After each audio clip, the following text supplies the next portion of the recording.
Hey everyone, I hope your day is abundant. And today I wanted to share a tip for what to do when somebody complains about money. I think we all have that person in our lives who is a negative Nelly when it comes to money.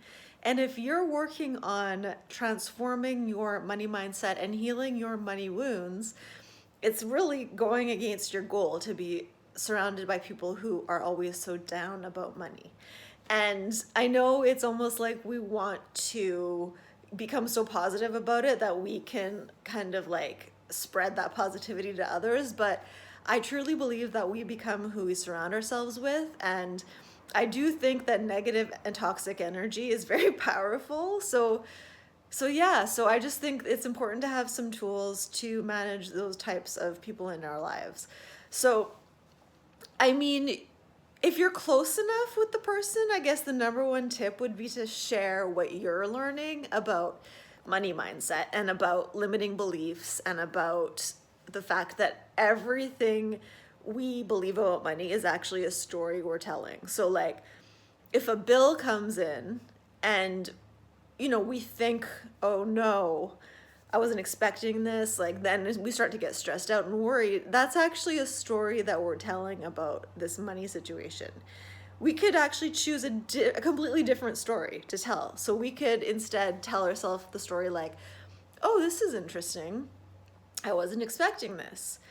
Oh, okay. Well, this is an interesting challenge or problem. I'm pretty good at solving problems, so I think I'll just take some time to brainstorm and see what kind of creative solutions I can come up with. Actually, I'm kind of bored these days. I've been looking for something to work on. I'll see this as a fun project. So that's another story we could tell. A different story we could tell is we could just be very neutral about it. We could just kind of be a bit robotic about it and just think this is the natural ebb and flow of money. This is money that is going to be flowing out. And in the future, more money will flow back in and it will continue the cycle. So those are three different stories. So if you can explain that to your negative Nelly friend, then that might get them to start being a little bit more positive.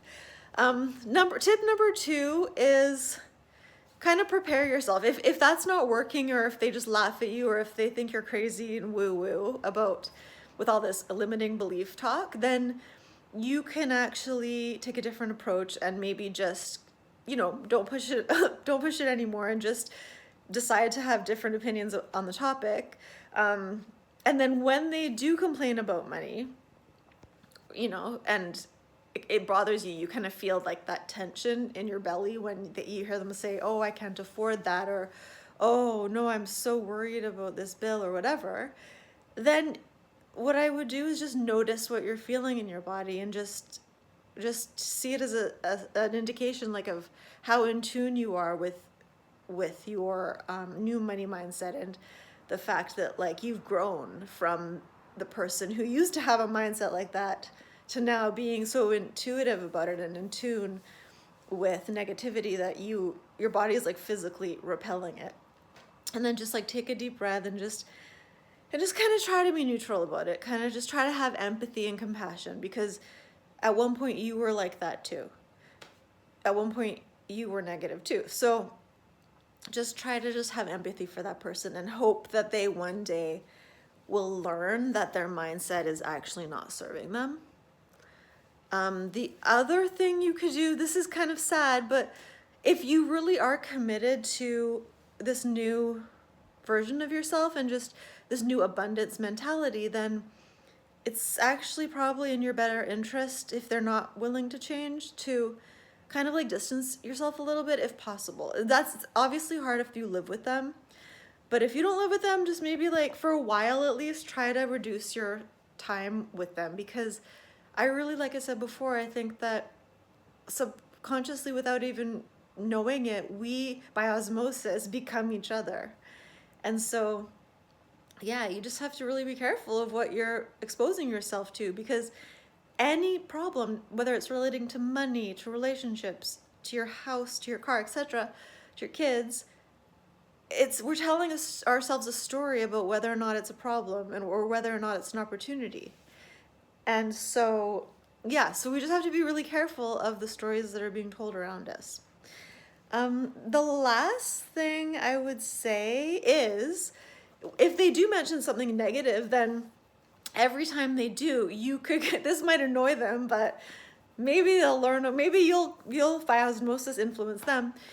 You could try to just spin it in a positive way. If they say, "Oh, I'm so sad or I'm so stressed because I got this unexpected, I lost my car," then or my car got into an accident and I don't have a car right now, you could say something like, "Yeah, that really sucks." You could be empathetic, and maybe don't use this right away because it might make them think you're making light of the situation. But in the future, if they're worried about their car a few days or weeks later, you could say, "Well, this is a good opportunity.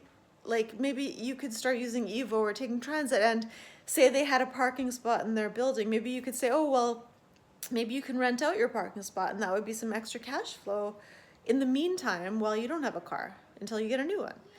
And just kind of like get them used to the idea that when you lose something or when you have money coming out, sometimes it can actually be an opportunity for more money to come in, like if you're just creative enough.